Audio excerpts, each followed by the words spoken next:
बिहार को विशेष राज्य का दर्जा के लिए लगातार कई वर्षों से यहाँ की सरकार संघर्ष कर रही है। केंद्र सरकार से बार बार ये मांग की जा रही है कि बिहार को विशेष राज्य का दर्जा मिले, लेकिन इस बार केंद्र सरकार ने इसे खारिज कर दिया है और इस बार विशेष राज्य का दर्जा न मिलकर विशेष पैकेज मिला है। इस विषय पर बातचीत करेंगे। हमारे साथ मौजूद है पूर्व आईपीएस अमिताभ दास। सर, बहुत बहुत स्वागत है आपका। धन्यवाद आपका। सर, बिहार को विशेष राज्य का दर्जा तो नहीं मिला, लेकिन विशेष पैकेज मिला, इससे बिहार को क्या उन्नति होगी?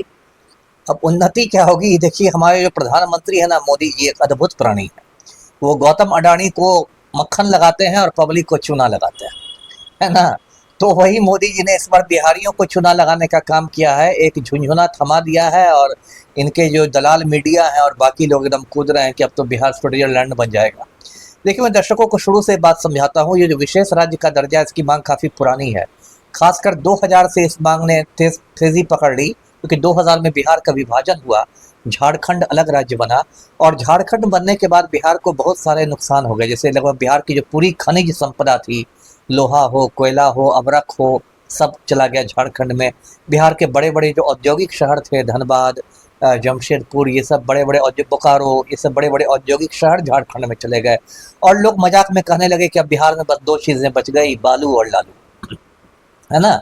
ये लोग कहने लगे थे। तो उसी समय से एक विशेष राज्य के दर्जा की मांग होने लगी कि झारखंड अलग हुआ है तो बिहार को एक मुआवजा मिलना चाहिए, हर्जाना मिलना चाहिए।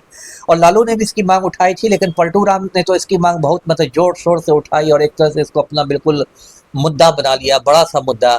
और गांधी मैदान में इसमें सभा भी हुई कुछ साल पहले, और उसके बाद हस्ताक्षर अभियान चलाए गए कि करोड़ों का हस्ताक्षर लेके भेजा जाए।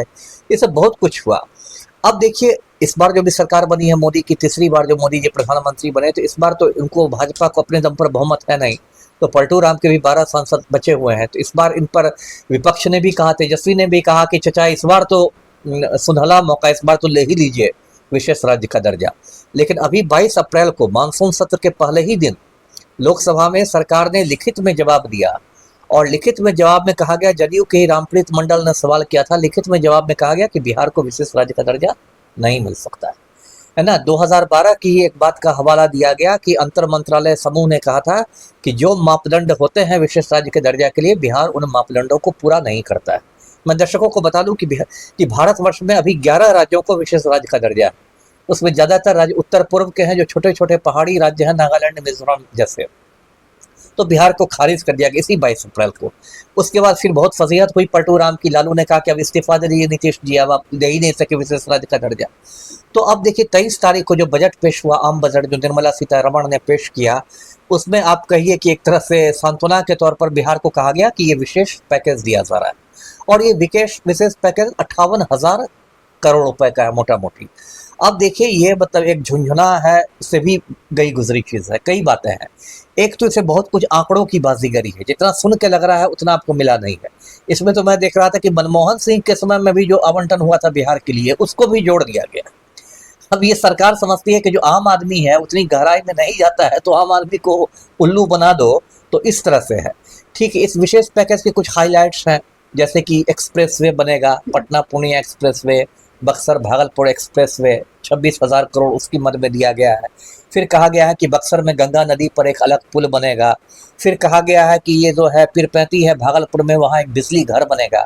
लेकिन दर्शकों को मैं बताता हूँ कि इसमें समय सीमा कुछ निर्धारित नहीं की गई है, ये ध्यान देने की बात। बिजली घर बनेगा, कब बनेगा? 500 साल बाद कि 600 साल बाद, है ना। ये कितना बड़ा देखिए खेल खेला है बिहार के साथ। जितने भी घोषणाएं हैं उसमें कोई समय सीमा नहीं है। एक्सप्रेस वे बनेगा, कब बनेगा? 400 साल बाद कि 600 साल बाद। तो मतलब एक कहने के लिए, जब आप कोई घोषणा करते हैं और उसमें समय सीमा नहीं रहती है, तो उस घोषणा का क्या महत्व है? भविष्य तो अनंत है। तो ये बात हुई है।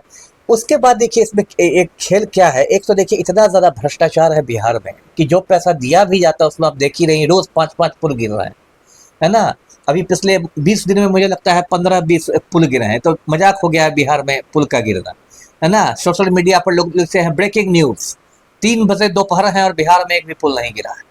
तो मतलब एक मजाक हो गया बिहार में पुल का गिरना। तो इतना ज़्यादा जो भ्रष्टाचार है, तो उसको जब तक आप नहीं रोकिएगा, मान लीजिए आप दे भी दें हज़ारों करोड़, तो उसका क्या होगा। और देखिए किस तरह चुना लगा है मोदी ने बिहार को। मैं 2 उदाहरण देकर समझाता हूँ। एक तो दरभंगा में एम्स, संयुक्त दरभंगा मेरा गृह जिला भी है, वहाँ एम्स की बात हो रही है। बिहार में अभी एक ही एम्स है पटना में। और मोदी ने 1-2 साल पहले घोषणा कर दिया था, प्रधानमंत्री के रूप में घोषणा कर दी थी कि दरभंगा में एम्स खुल चुका है।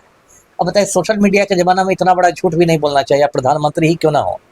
2 मिनट में वो फोटो वायरल हो गया कि जो जमीन का अधिग्रहण हुआ है दरभंगा एम्स के लिए, वहां भी पानी पूरा लगा हुआ है, एक ईंट वहां नहीं जुड़ी है, और वहां दरभंगा के मछली प्रेमी लोग रोहू और मांगुर पकड़ रहे हैं, जिसके लिए मोदी ने कह दिया कि यह एम्स बन के तैयार है।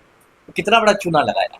और पटना विश्वविद्यालय में खुद पीयू का स्टूडेंट रह चुका हूँ, इसके बारे में मतलब 40 साल से तो कम से कम मैं सुन रहा हूँ, जब मैं स्टूडेंट था तब से, कि इसको केंद्रीय विश्वविद्यालय का दर्जा मिले, सेंट्रल यूनिवर्सिटी का दर्जा मिले, और मिलना चाहिए। बहुत पुराना यूनिवर्सिटी है पटना यूनिवर्सिटी, इसको एक जमाने में ऑक्सफोर्ड ऑफ द ईस्ट कहते थे, पूरब का ऑक्सफोर्ड, इतना इस प्रतिष्ठा थी इसकी। लेकिन ना आपने दरभंगा को एम्स दिया, ना पटना यूनिवर्सिटी को केंद्रीय विश्वविद्यालय का दर्जा दे रहे हैं। तो खाली एक झुंझुना लेकर सम्राट चौधरी खुदने लगेंगे कि अब तो एकदम लगे कि बिहार स्विट्जरलैंड ही बन जाएगा, अब तो लगे कि दूध की नदी ही बहेगी बिहार में, या सोने की लंका जैसे बिहार में सब सोने की ही इमारतें बन जाएंगी। तो ये सब पब्लिक को चुना लगाया जा रहा है, और पब्लिक को इससे सावधान होना चाहिए। जी। तो देखिए, इस पे आपका क्या कुछ कहना है कि क्या वाकई में बिहार को जुमलाबाजी मिला है? तो कमेंट करके जरूर बताएं।